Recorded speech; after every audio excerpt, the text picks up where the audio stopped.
Good morning, everyone, and welcome back to another video. In this one, we're going to be jumping into my GPP takes for this Sunday, Week 11 of the NFL season over here on Draftkings and FanDuel as well. I can't wait to get into this one with you. I have some really exciting plays for this Sunday that I'm just kind of stoked about. We're going to see if we can run it back like last Sunday. We had some members winning thousands last Sunday. Somebody took home $14K, and we did very well ourselves over here at the Squid Squad. So if you have not already, please do check out dfs-squid.com. The link is in the description below. I will also be going live with my third live stream today around 2:33 p.m. and talking about this slate more in depth as well as tonight's NBA.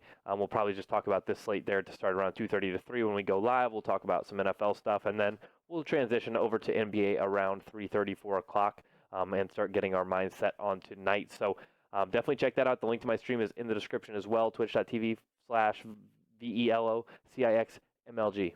Hope to see y'all out there. Yesterday was really fun. A lot of y'all came out there. I really appreciate it. It was really interactive being able to sit there and talk back and forth with the chat. So definitely come on out if you have time today around 2:30, 3 o'clock. I will be going live. Now, let's jump right into this one. If you have not already, please do leave a like on this video. I greatly appreciate your support as always. And if you do have any questions or comments or concerns for me, please leave them in the comment section below, whether it is DraftKings, FanDuel, Yahoo, any DFS site or season-long fantasy questions. I'm happy to give y'all advice when I can. Okay, now I think that in this main slate here, a lot of people are going to be stacking games or pieces of a bunch of games and basically just making lineups with their pieces. At least that's what I'm planning on doing. So I expect a lot of the other sharks to be kind of doing the exact same thing. Where we're going to differentiate ourselves is going to be in these last four slots. I like to mention that because this is one of those weeks where we can do a lot of different things at tight end, defense, our wide receiver 3, and our flex. I really like the top chunk of this lineup as kind of my core for my tournaments. I like to make, you guys know I play a lot of lineups. If I play a core like of my top 5 guys, my quarterback, 2 running backs, 2 wide receivers, I'll play that, and then I'll make 10 or 15 lineups and just alternate and change out one guy down here on the bottom 4, maybe 2 guys, maybe fully just wipe all 4 and then replace them with other guys. I like to stick to a core if I'm really confident in it. And my core this week is going to start with this Tampa Bay New Orleans game. Tampa Bay, the worst secondary in the league, right next to Philly, in my opinion. I don't really care about what the rankings say over here. I think that Philly secondary is side by side with the Tampa Bay secondary. Of course, Arizona not so tough either, but those are the secondaries that I prefer to attack, especially on a main slate like this. And I definitely think Drew Brees will be the more popular of the two, but I am going to lean towards Jameis Winston strictly for the upside. He's only 400 less. It's not really about the savings. But the upside, I think, with Jameis Winston is just insane.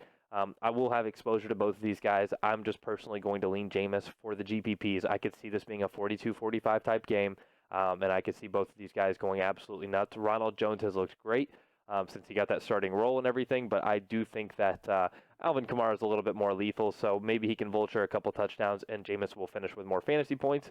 Let's go ahead and lock in Jameis Winston. Before we even go to running back, I do want to mention we are obviously going to be playing either Mike Evans or Chris Godwin. You can take your pick there. I'm not even going to plug them in over here. Take your pick. I personally would lean towards Mike Evans. I believe Marshawn Lattimore is out for a few weeks. He's definitely out this week. We're going to see P.J. Williams on Mike Evans. I am looking to play Mike Evans personally, but take your pick of the two. I'm okay with Chris Godwin as well.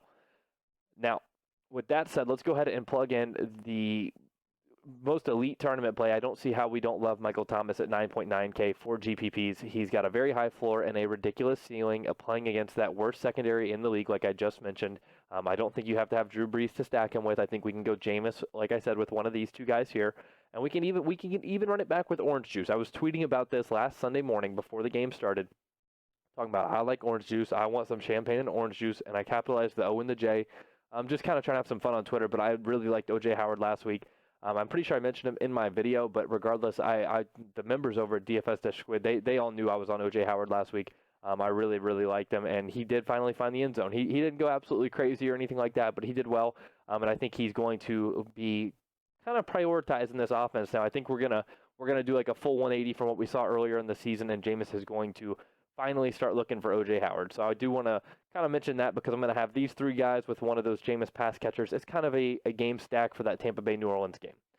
Now let's jump over to running back, though. I do want to mention I expect a lot of people to be paying up this week at running back.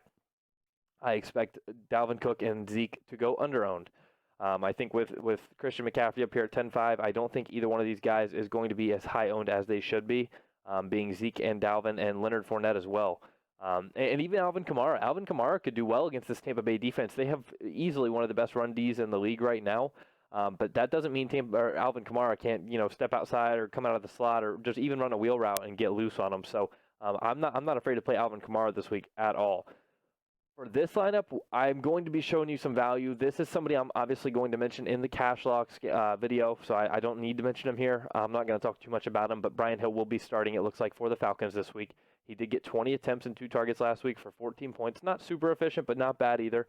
And at 4,800, he is the uber chalk, so I'm okay with using him as a salary saver in a lineup where we're paying up for a 10K wide receiver, Michael Thomas. My favorite running back of the week, I'm going to type this one in really slowly. I've taken some flack just from some of my colleagues about this one. Not a lot of people are liking this play at all. I love Kalen Ballage this week at just 4,300 playing against this Buffalo team in Miami. We saw him get the volume. And we saw him not produce last week, and I understand that. But at 4,300, if he can get me 10-plus fantasy points, I think we'll still be okay. But the upside is there. When you're getting 20 carries and 4 targets, and I think he will see that again this week. I really have a strong feeling Kalen Ballage, he's my guy of the week. He is my inkling, my squid. I like Kalen Ballage a lot this week. I hope he does well because I'm really high on him. I'm going to have quite a bit of exposure to him. So that being said, I'm going to lock him in over here at 4,300. And then if we want to go back to wide receiver, somebody else I want to mention that I really like, we saw him do well in their previous matchup. If he's, I don't know if you guys can already guess where I'm going. I've mentioned him probably 4 or 5 times this year at least. But John Brown is my boy, and I really think he is going to eat this week against this Miami defense. I could see him being one of the highest scoring wide receivers on the slate, going for over 100 yards. Again, he hasn't done it since week 1 against that Jets team, and he will find the end zone this week. I am so confident that John Brown is going to have a monster week. I love John Brown at 6,400. I am very, very, very high on him. I will have a lot of John Brown. That being said, let's skip over to defense. Y'all know I like to skip over to defense real quick to try to leave myself with a certain salary. That way I can, determine my last couple guys. Maybe let's go with like the Jets defense. I like them quite a bit. At just 3,100 playing against Washington, the Jets defense is not bad at all, and it looks like Dwayne Haskins will be the starter for the rest of the season for the Washington Redskins. And then let's go over to our flex. Let's talk about, and this is if Emmanuel Sanders misses. George Kittle is likely to not play. Emmanuel Sanders has the Q tag. I really don't think Sanders is going to end up playing this week, and I think that's going to leave Deebo Samuel a really, really good opportunity. Playing at home against that super high-paced Arizona team. If we plug him in, that's going to leave us the perfect 7,400 to go to our flex and plug in one of those Jameis pass catchers in Mike Evans or Chris Godwin. I absolutely love this lineup. I think it's awesome. I really look forward to playing it myself. Now let's jump over here to FanDuel. Actually, I'll tell you what. Let's go ahead. Let's do this. Enter. We're entered. All right, we entered that. I'm not going to touch that lineup, and I will follow up with you guys on my Monday Night Football showdown as to how that lineup did. If you play it yourself, I hope it does well, but I will not touch that. We're going to see if that cashes in GPPs. Now, over here on FanDuel, there's some similar value in John Brown. He's way too cheap over here on FanDuel. Deebo Samuel, I think he's pretty cheap too. I don't think he's too cheap, but I think he's definitely worth it over here on FanDuel. The only 2 new players over here really that I want to mention are DJ Moore at just 6,000. I know he's definitely more efficient in PPR, as obviously all wide receivers are, but he's been getting the targets and everything like that. But playing against this Atlanta team, I think early on DJ Moore can find a lot of success. I expect almost every pass to go to him or Christian McCaffrey or Curtis Samuel. I don't think Greg Olson's going to get too involved in this game. I hope he doesn't anyway. So I definitely like DJ Moore at just 6K over here on FanDuel. Both the running backs that I had over there on Draftkings, I think, are fairly priced over here as well. Ballage at just 5,300, I think, is fine. Brian Hill priced up a little bit, but I'm okay with him still. He's going to be very, very chalky. But Terrell Williams at just 6,200 playing against this horrendous Cincinnati team. I could see him doing very well early on, and then it just becomes the Josh Jacobs show. So I'm okay with playing Terrell Williams at just 6,200. Now, I am going to end that video off here. If you guys have not already, though, again, please do leave a like on the video. But more importantly, hop on over here to twitch.tv, follow my stream. Come on out and show some love. I'll be live here in about 2.5, 3 hours, right around 2:30, 3 o'clock Eastern time. I hope to see some of you guys there. It's going to be another good one. And it was really fun yesterday. So come on out if you did not yesterday. If you did yesterday, I just want to have a nice interactive chat, have some fun. We're going to talk about this NFL Sunday slate for probably about 30 minutes to an hour, and then we'll hop into NBA. So hope to see some of y'all out there, and I will see you tomorrow morning if you can't make it out with my cash game locks for this Sunday. So see ya.